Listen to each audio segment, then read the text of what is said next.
내 자신이 몹시 초라하고 부끄럽게 느껴질 때에는 내 자신이 몹시 초라하고 부끄럽게 느껴질 때가 있습니다. 내가 가진 것보다 더 많은 것을 갖고 있는 사람 앞에 섰을 때가 아니라 나보다 훨씬 적게 가졌어도 그 단순함과 간소함 속에서 삶의 기쁨과 순수성을 잃지 않는 사람 앞에 섰을 때입니다. 풍족하지 못하고 어려운 때일수록 낙관적인 생활 태도를 갖는 것이 필요합니다. 누구에게나 삶의 고민이 있습니다. 그것이 그 사람의 삶의 무게이며 삶의 빛깔입니다. 제가 좋아하는 옛 시조가 있습니다. 10년을 경영하여 초가 삼간을 지어내니 나 한 칸, 달 한 칸에 청풍 한 칸 맡겨두고 강산은 들릴 데 없으니 둘러두고 보리라. 방 세 칸을 지어 자기가 한 칸 쓰고 한 칸은 달을 주고 남은 한 칸은 맑은 바람에게 주고 집이 비좁으니까 강과 산은 들여놓을 수 없으니 주위에 둘러두고 본다는 뜻입니다. 욕심은 부릴 게 아니라 버릴 것입니다. 내가 이렇게 가난을 강조하는 것은 궁상 떨면서 살자는 것이 아니라 우리가 너무 넘치는 것만을 바라게 되면 우리 자신의 삶을 차분하게 바라보기가 어려워지게 되기 때문입니다. 단순하고 간소하게 살아가는 삶이란 맑은 가난, 청빈한 삶을 말합니다. 비닐한 한 잔은 조개패 위에 나눌 분자를 사용합니다. 단순함과 간소함과 함께 이웃과 나눠 가지는 삶을 살아야 할 것입니다. 머무르는 곳이 마음에 들지 않을 때에는 여행지나 출장지에 가서 보면 머무르는 곳이 마음에 들지 않거나 누군가에게 들은 이야기와는 너무 다른 불편한 곳에 있어야만 하는 경우가 많습니다. 내가 몸 담고 살아가고 있는 이 산중의 오두막도 여러 가지로 불편한 환경입니다. 그럼에도 나는 이곳에서는 단순하고 간소하게 내 식대로 살 수 있어 참 좋습니다. 또 아무리 좋은 데를 가보아도 내 그릇과 분수를 감당할 수 없어 이 오두막이 나의 가난한 절이요 청정한 도량입니다. 스님을 일컬어 비구라고 합니다.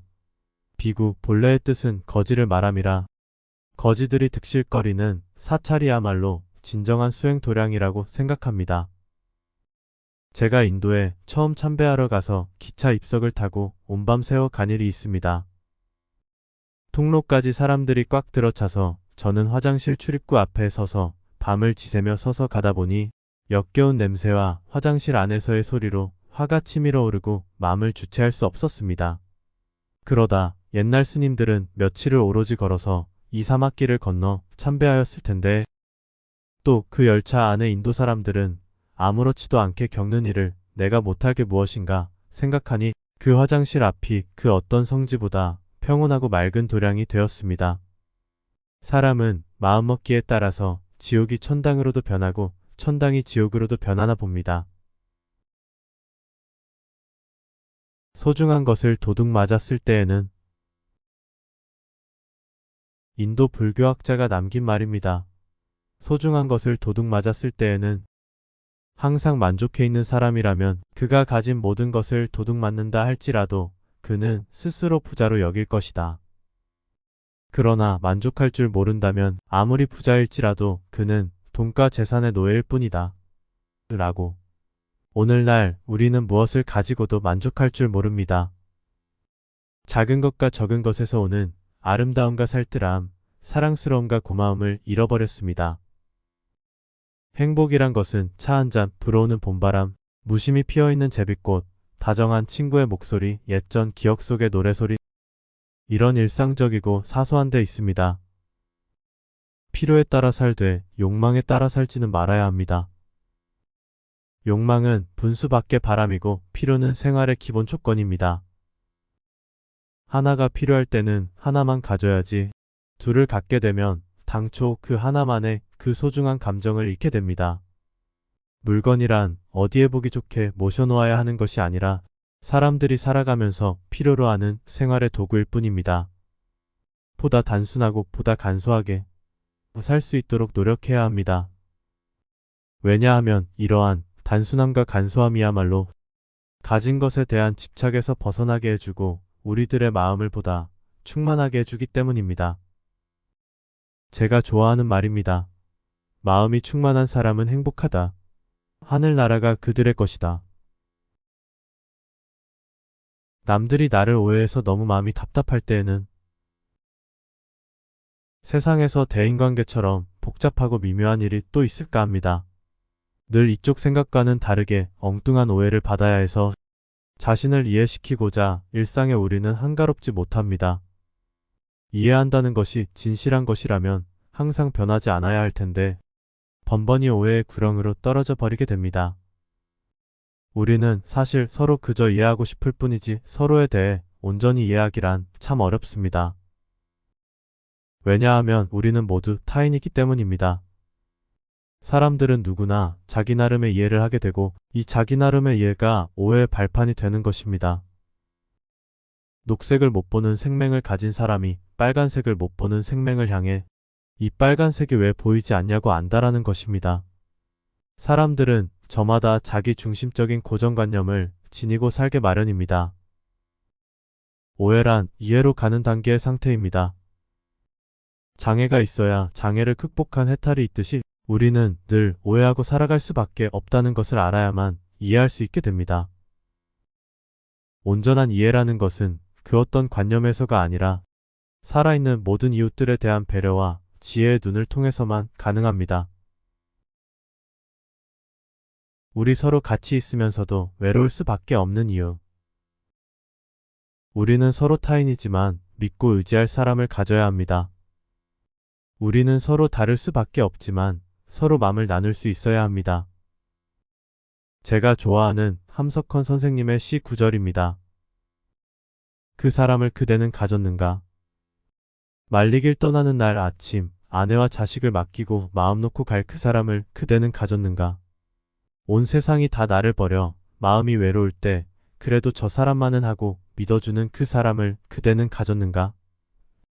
탔던 배 가라앉는 순간 구명대를 서로 사양하며 당신만은 제발 살아다오 라고 말해줄 그 사람을 그대는 가졌는가?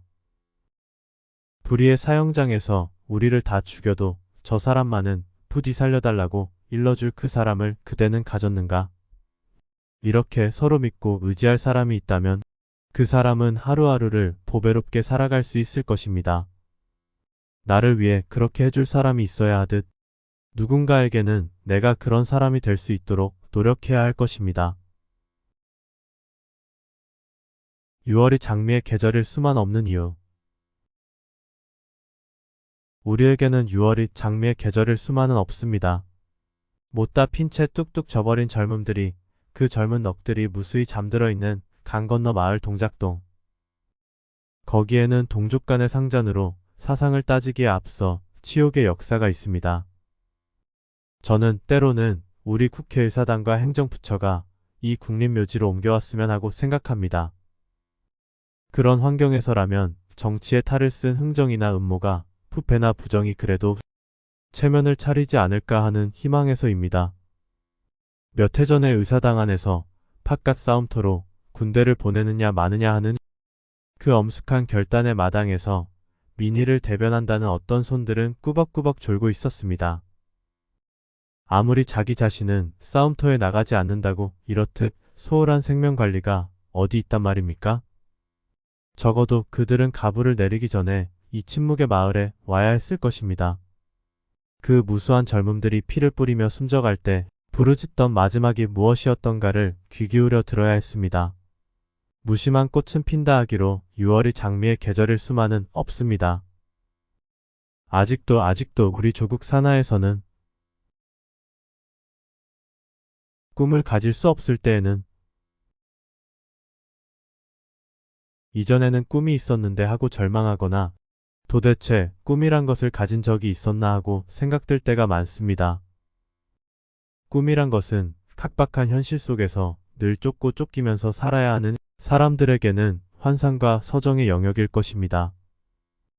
그러하지만 꿈이 없는 사람의 얼굴에서는 웃음이나 울음이 사라질 것이고 하루하루는 생동감을 잃어갈 것입니다. 이럴 때에는 어릴 적 읽었던 동화 이야기를 읽어보세요.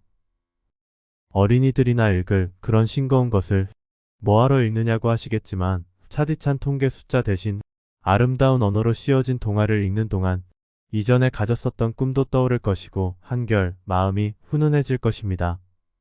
내 가난한 서가에는 몇 권의 동화책이 경전과 함께 꽂혀 있습니다. 이런 동화를 읽다 보면 저도 모르게 숙연해지고 그 어떤 종교서적에 못지않게 마음이 흔들리게 됩니다. 어린이는 어른의 아버지라는 말이 있습니다. 이는 어른들 눈에는 보이지 않는 사물이 어린이들의 티없는 눈에는 보이기 때문일 것입니다. 꿈이 없다고 생각되실 때에는 아무런 동화책을 아무 부담 없이 읽어보세요. 읽으면 읽을수록 앞뒤가 툭 트이는 느낌을 받으실 것입니다. 내 자신이 몹시 초라하고 부끄럽게 느껴질 때에는 때가 있습니다. 내가 가진 것보다 더 많은 것을 갖고 있는 사람 앞에 섰을 때가 아니라 나보다 훨씬 적게 가졌어도 그 단순함과 간소함 속에서 삶의 기쁨과 순수성을 잃지 않는 사람 앞에 섰을 때입니다. 풍족하지 못하고 어려운 때일수록 낙관적인 생활 태도를 갖는 것이 필요합니다. 누구에게나 삶의 고민이 있습니다. 그것이 그 사람의 삶의 무게이며 삶의 빛깔입니다. 제가 좋아하는 옛 시조가 있습니다. 10년을 경영하여 초가 삼간을 지어내니 나 한 칸, 달 한 칸에 청풍 한 칸 맡겨두고 강산은 들릴 데 없으니 둘러두고 보리라. 방 세 칸을 지어 자기가 한 칸 쓰고 한 칸은 달을 주고 남은 한 칸은 맑은 바람에게 주고 집이 비좁으니까 강과 산은 들여놓을 수 없으니 주위에 둘러두고 본다는 뜻입니다. 욕심은 부릴 게 아니라 버릴 것입니다. 내가 이렇게 가난을 강조하는 것은 궁상 떨면서 살자는 것이 아니라 우리가 너무 넘치는 것만을 바라게 되면 우리 자신의 삶을 차분하게 바라보기가 어려워지게 되기 때문입니다. 단순하고 간소하게 살아가는 삶이란 맑은 가난, 청빈한 삶을 말합니다. 비닐한 한 잔은 조개패 위에 나눌 분자를 사용합니다. 단순함과 간소함과 함께 이웃과 나눠 가지는 삶을 살아야 할 것입니다. 머무르는 곳이 마음에 들지 않을 때에는 여행지나 출장지에 가서 보면 머무르는 곳이 마음에 들지 않거나 누군가에게 들은 이야기와는 너무 다른 불편한 곳에 있어야만 하는 경우가 많습니다. 내가 몸 담고 살아가고 있는 이 산중의 오두막도 여러 가지로 불편한 환경입니다. 그럼에도 나는 이곳에서는 단순하고 간소하게 내 식대로 살 수 있어 참 좋습니다.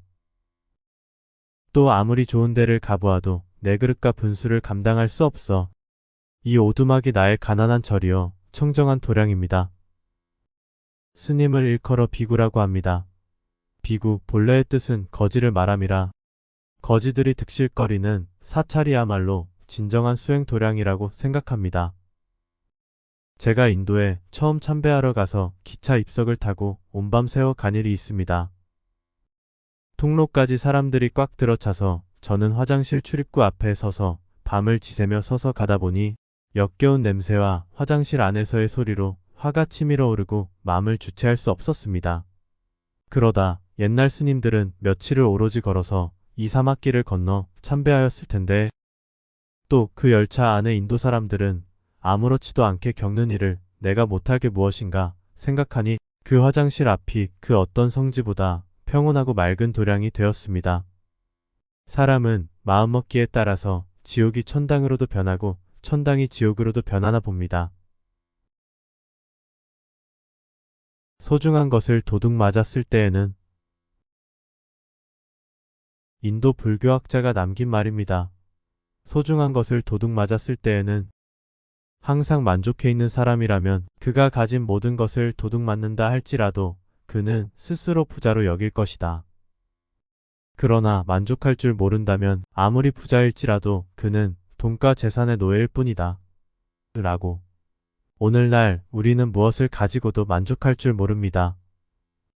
작은 것과 적은 것에서 오는 아름다움과 살뜰함, 사랑스러움과 고마움을 잃어버렸습니다. 행복이란 것은 차 한 잔, 불어오는 봄바람, 무심히 피어있는 제비꽃, 다정한 친구의 목소리, 옛전 기억 속의 노래소리, 이런 일상적이고 사소한 데 있습니다. 필요에 따라 살되 욕망에 따라 살지는 말아야 합니다. 욕망은 분수밖의 바람이고 필요는 생활의 기본 조건입니다. 하나가 필요할 때는 하나만 가져야지 둘을 갖게 되면 당초 그 하나만의 그 소중한 감정을 잃게 됩니다. 물건이란 어디에 보기 좋게 모셔놓아야 하는 것이 아니라 사람들이 살아가면서 필요로 하는 생활의 도구일 뿐입니다. 보다 단순하고 보다 간소하게 살 수 있도록 노력해야 합니다. 왜냐하면 이러한 단순함과 간소함이야말로 가진 것에 대한 집착에서 벗어나게 해주고 우리들의 마음을 보다 충만하게 해주기 때문입니다. 제가 좋아하는 말입니다. 마음이 충만한 사람은 행복하다. 하늘나라가 그들의 것이다. 남들이 나를 오해해서 너무 마음이 답답할 때에는 세상에서 대인관계처럼 복잡하고 미묘한 일이 또 있을까 합니다. 늘 이쪽 생각과는 다르게 엉뚱한 오해를 받아야 해서 자신을 이해시키고자 일상에 우리는 한가롭지 못합니다. 이해한다는 것이 진실한 것이라면 항상 변하지 않아야 할 텐데 번번이 오해의 구렁으로 떨어져 버리게 됩니다. 우리는 사실 서로 그저 이해하고 싶을 뿐이지 서로에 대해 온전히 이해하기란 참 어렵습니다. 왜냐하면 우리는 모두 타인이기 때문입니다. 사람들은 누구나 자기 나름의 이해를 하게 되고 이 자기 나름의 이해가 오해의 발판이 되는 것입니다. 녹색을 못 보는 생명을 가진 사람이 빨간색을 못 보는 생명을 향해 이 빨간색이 왜 보이지 않냐고 안다라는 것입니다. 사람들은 저마다 자기 중심적인 고정관념을 지니고 살게 마련입니다. 오해란 이해로 가는 단계의 상태입니다. 장애가 있어야 장애를 극복한 해탈이 있듯이 우리는 늘 오해하고 살아갈 수밖에 없다는 것을 알아야만 이해할 수 있게 됩니다. 온전한 이해라는 것은 그 어떤 관념에서가 아니라 살아있는 모든 이웃들에 대한 배려와 지혜의 눈을 통해서만 가능합니다. 우리 서로 같이 있으면서도 외로울 수밖에 없는 이유. 우리는 서로 타인이지만 믿고 의지할 사람을 가져야 합니다. 우리는 서로 다를 수밖에 없지만 서로 마음을 나눌 수 있어야 합니다. 제가 좋아하는 함석헌 선생님의 시 구절입니다. 그 사람을 그대는 가졌는가? 말리길 떠나는 날 아침 아내와 자식을 맡기고 마음 놓고 갈 그 사람을 그대는 가졌는가? 온 세상이 다 나를 버려 마음이 외로울 때 그래도 저 사람만은 하고 믿어주는 그 사람을 그대는 가졌는가? 탔던 배 가라앉는 순간 구명대를 서로 사양하며 당신만은 제발 살아다오 라고 말해줄 그 사람을 그대는 가졌는가? 불의의 사형장에서 우리를 다 죽여도 저 사람만은 부디 살려달라고 일러줄 그 사람을 그대는 가졌는가? 이렇게 서로 믿고 의지할 사람이 있다면 그 사람은 하루하루를 보배롭게 살아갈 수 있을 것입니다. 나를 위해 그렇게 해줄 사람이 있어야 하듯 누군가에게는 내가 그런 사람이 될 수 있도록 노력해야 할 것입니다. 6월이 장미의 계절일 수만 없는 이유. 우리에게는 6월이 장미의 계절일 수만은 없습니다. 못다 핀 채 뚝뚝 져버린 젊음들이 그 젊은 넋들이 무수히 잠들어 있는 강 건너 마을 동작동. 거기에는 동족 간의 상잔으로 사상을 따지기에 앞서 치욕의 역사가 있습니다. 저는 때로는 우리 국회의사당과 행정부처가 이 국립묘지로 옮겨왔으면 하고 생각합니다.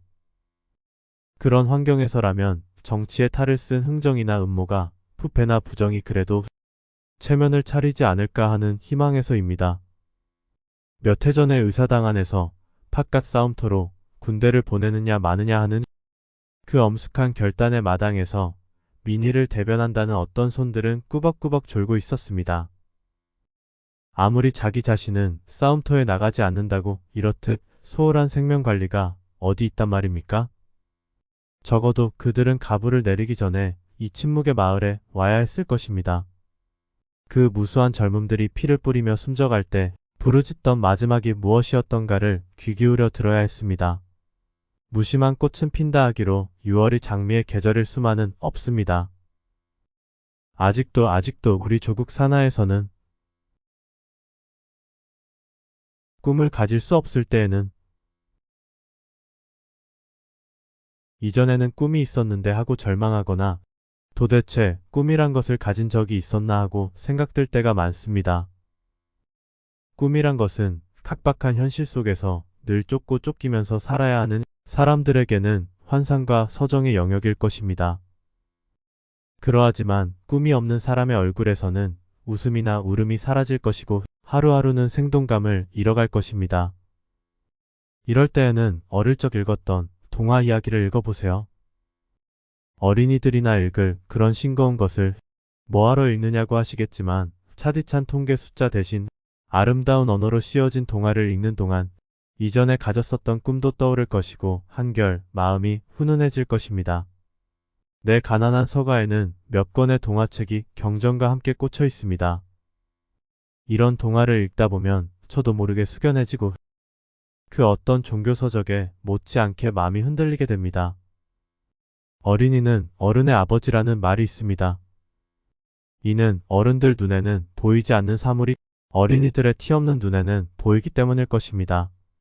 꿈이 없다고 생각되실 때에는 아무런 동화책을 아무 부담 없이 읽어보세요.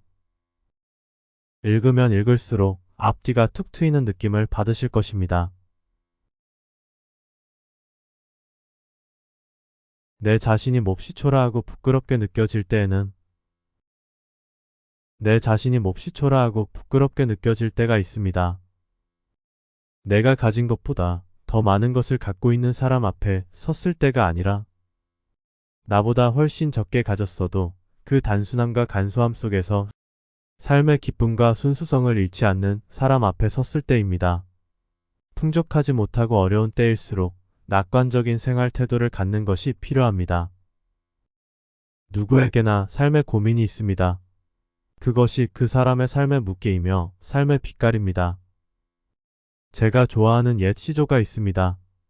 10년을 경영하여 초가 삼간을 지어내니 나 한 칸, 달 한 칸에 청풍 한 칸 맡겨두고 강산은 들릴 데 없으니 둘러두고 보리라. 방 세 칸을 지어 자기가 한 칸 쓰고 한 칸은 달을 주고 남은 한 칸은 맑은 바람에게 주고 집이 비좁으니까 강과 산은 들여놓을 수 없으니 주위에 둘러두고 본다는 뜻입니다. 욕심은 부릴 게 아니라 버릴 것입니다. 내가 이렇게 가난을 강조하는 것은 궁상 떨면서 살자는 것이 아니라 우리가 너무 넘치는 것만을 바라게 되면 우리 자신의 삶을 차분하게 바라보기가 어려워지게 되기 때문입니다. 단순하고 간소하게 살아가는 삶이란 맑은 가난, 청빈한 삶을 말합니다. 비닐한 한 잔은 조개패 위에 나눌 분자를 사용합니다. 단순함과 간소함과 함께 이웃과 나눠 가지는 삶을 살아야 할 것입니다. 머무르는 곳이 마음에 들지 않을 때에는 여행지나 출장지에 가서 보면 머무르는 곳이 마음에 들지 않거나 누군가에게 들은 이야기와는 너무 다른 불편한 곳에 있어야만 하는 경우가 많습니다. 내가 몸 담고 살아가고 있는 이 산중의 오두막도 여러 가지로 불편한 환경입니다. 그럼에도 나는 이곳에서는 단순하고 간소하게 내 식대로 살 수 있어 참 좋습니다. 또 아무리 좋은 데를 가보아도 내 그릇과 분수를 감당할 수 없어 이 오두막이 나의 가난한 절이요 청정한 도량입니다. 스님을 일컬어 비구라고 합니다. 비구 본래의 뜻은 거지를 말함이라 거지들이 득실거리는 사찰이야말로 진정한 수행 도량이라고 생각합니다. 제가 인도에 처음 참배하러 가서 기차 입석을 타고 온밤 새워 간 일이 있습니다. 통로까지 사람들이 꽉 들어차서 저는 화장실 출입구 앞에 서서 밤을 지새며 서서 가다 보니 역겨운 냄새와 화장실 안에서의 소리로 화가 치밀어 오르고 마음을 주체할 수 없었습니다. 그러다 옛날 스님들은 며칠을 오로지 걸어서 2, 3학기를 건너 참배하였을 텐데 또 그 열차 안에 인도 사람들은 아무렇지도 않게 겪는 일을 내가 못할 게 무엇인가 생각하니 그 화장실 앞이 그 어떤 성지보다 평온하고 맑은 도량이 되었습니다. 사람은 마음먹기에 따라서 지옥이 천당으로도 변하고 천당이 지옥으로도 변하나 봅니다. 소중한 것을 도둑 맞았을 때에는 인도 불교학자가 남긴 말입니다. 소중한 것을 도둑 맞았을 때에는 항상 만족해 있는 사람이라면 그가 가진 모든 것을 도둑 맞는다 할지라도 그는 스스로 부자로 여길 것이다. 그러나 만족할 줄 모른다면 아무리 부자일지라도 그는 돈과 재산의 노예일 뿐이다. 라고. 오늘날 우리는 무엇을 가지고도 만족할 줄 모릅니다. 작은 것과 적은 것에서 오는 아름다움과 살뜰함, 사랑스러움과 고마움을 잃어버렸습니다. 행복이란 것은 차 한 잔, 불어오는 봄바람, 무심히 피어있는 제비꽃, 다정한 친구의 목소리, 옛전 기억 속의 노래소리, 이런 일상적이고 사소한 데 있습니다. 필요에 따라 살되 욕망에 따라 살지는 말아야 합니다. 욕망은 분수 밖의 바람이고 필요는 생활의 기본 조건입니다. 하나가 필요할 때는 하나만 가져야지 둘을 갖게 되면 당초 그 하나만의 그 소중한 감정을 잃게 됩니다. 물건이란 어디에 보기 좋게 모셔놓아야 하는 것이 아니라 사람들이 살아가면서 필요로 하는 생활의 도구일 뿐입니다. 보다 단순하고 보다 간소하게 살 수 있도록 노력해야 합니다. 왜냐하면 이러한 단순함과 간소함이야말로 가진 것에 대한 집착에서 벗어나게 해주고 우리들의 마음을 보다 충만하게 해주기 때문입니다. 제가 좋아하는 말입니다. 마음이 충만한 사람은 행복하다. 하늘나라가 그들의 것이다.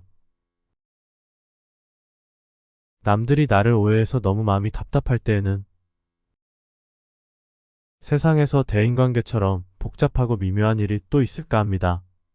늘 이쪽 생각과는 다르게 엉뚱한 오해를 받아야 해서 자신을 이해시키고자 일상에 우리는 한가롭지 못합니다. 이해한다는 것이 진실한 것이라면 항상 변하지 않아야 할 텐데 번번이 오해의 구렁으로 떨어져 버리게 됩니다. 우리는 사실 서로 그저 이해하고 싶을 뿐이지 서로에 대해 온전히 이해하기란 참 어렵습니다. 왜냐하면 우리는 모두 타인이기 때문입니다. 사람들은 누구나 자기 나름의 이해를 하게 되고 이 자기 나름의 이해가 오해의 발판이 되는 것입니다. 녹색을 못 보는 생명을 가진 사람이 빨간색을 못 보는 생명을 향해 이 빨간색이 왜 보이지 않냐고 안다라는 것입니다. 사람들은 저마다 자기 중심적인 고정관념을 지니고 살게 마련입니다. 오해란 이해로 가는 단계의 상태입니다. 장애가 있어야 장애를 극복한 해탈이 있듯이 우리는 늘 오해하고 살아갈 수밖에 없다는 것을 알아야만 이해할 수 있게 됩니다. 온전한 이해라는 것은 그 어떤 관념에서가 아니라 살아있는 모든 이웃들에 대한 배려와 지혜의 눈을 통해서만 가능합니다. 우리 서로 같이 있으면서도 외로울 수밖에 없는 이유. 우리는 서로 타인이지만 믿고 의지할 사람을 가져야 합니다. 우리는 서로 다를 수밖에 없지만 서로 마음을 나눌 수 있어야 합니다. 제가 좋아하는 함석헌 선생님의 시 구절입니다. 그 사람을 그대는 가졌는가? 말리길 떠나는 날 아침 아내와 자식을 맡기고 마음 놓고 갈 그 사람을 그대는 가졌는가? 온 세상이 다 나를 버려 마음이 외로울 때 그래도 저 사람만은 하고 믿어주는 그 사람을 그대는 가졌는가? 탔던 배 가라앉는 순간 구명대를 서로 사양하며 당신만은 제발 살아다오 라고 말해줄 그 사람을 그대는 가졌는가? 불의의 사형장에서 우리를 다 죽여도 저 사람만은 부디 살려달라고 일러줄 그 사람을 그대는 가졌는가? 이렇게 서로 믿고 의지할 사람이 있다면 그 사람은 하루하루를 보배롭게 살아갈 수 있을 것입니다. 나를 위해 그렇게 해줄 사람이 있어야 하듯 누군가에게는 내가 그런 사람이 될 수 있도록 노력해야 할 것입니다. 6월이 장미의 계절일 수만 없는 이유. 우리에게는 6월이 장미의 계절일 수만은 없습니다. 못다 핀 채 뚝뚝 져버린 젊음들이 그 젊은 넋들이 무수히 잠들어 있는 강 건너 마을 동작동. 거기에는 동족 간의 상잔으로 사상을 따지기에 앞서 치욕의 역사가 있습니다. 저는 때로는 우리 국회의사당과 행정부처가 이 국립묘지로 옮겨왔으면 하고 생각합니다. 그런 환경에서라면 정치에 탈을 쓴 흥정이나 음모가 부패나 부정이 그래도 체면을 차리지 않을까 하는 희망에서입니다. 몇 해 전에 의사당 안에서 팥갓 싸움터로 군대를 보내느냐 마느냐 하는 그 엄숙한 결단의 마당에서 민희를 대변한다는 어떤 손들은 꾸벅꾸벅 졸고 있었습니다. 아무리 자기 자신은 싸움터에 나가지 않는다고 이렇듯 소홀한 생명관리가 어디 있단 말입니까? 적어도 그들은 가부를 내리기 전에 이 침묵의 마을에 와야 했을 것입니다. 그 무수한 젊음들이 피를 뿌리며 숨져갈 때 부르짖던 마지막이 무엇이었던가를 귀 기울여 들어야 했습니다. 무심한 꽃은 핀다 하기로 6월이 장미의 계절일 수만은 없습니다. 아직도 우리 조국 산하에서는 꿈을 가질 수 없을 때에는 이전에는 꿈이 있었는데 하고 절망하거나 도대체 꿈이란 것을 가진 적이 있었나 하고 생각될 때가 많습니다. 꿈이란 것은 각박한 현실 속에서 늘 쫓고 쫓기면서 살아야 하는 사람들에게는 환상과 서정의 영역일 것입니다. 그러하지만 꿈이 없는 사람의 얼굴에서는 웃음이나 울음이 사라질 것이고 하루하루는 생동감을 잃어갈 것입니다. 이럴 때에는 어릴 적 읽었던 동화 이야기를 읽어보세요. 어린이들이나 읽을 그런 싱거운 것을 뭐하러 읽느냐고 하시겠지만 차디찬 통계 숫자 대신 아름다운 언어로 씌워진 동화를 읽는 동안 이전에 가졌었던 꿈도 떠오를 것이고 한결 마음이 훈훈해질 것입니다. 내 가난한 서가에는 몇 권의 동화책이 경전과 함께 꽂혀 있습니다. 이런 동화를 읽다 보면 저도 모르게 숙연해지고 그 어떤 종교서적에 못지않게 마음이 흔들리게 됩니다. 어린이는 어른의 아버지라는 말이 있습니다. 이는 어른들 눈에는 보이지 않는 사물이 어린이들의 티 없는 눈에는 보이기 때문일 것입니다. 꿈이 없다고 생각되실 때에는 아무런 동화책을 아무 부담 없이 읽어보세요. 읽으면 읽을수록 앞뒤가 툭 트이는 느낌을 받으실 것입니다.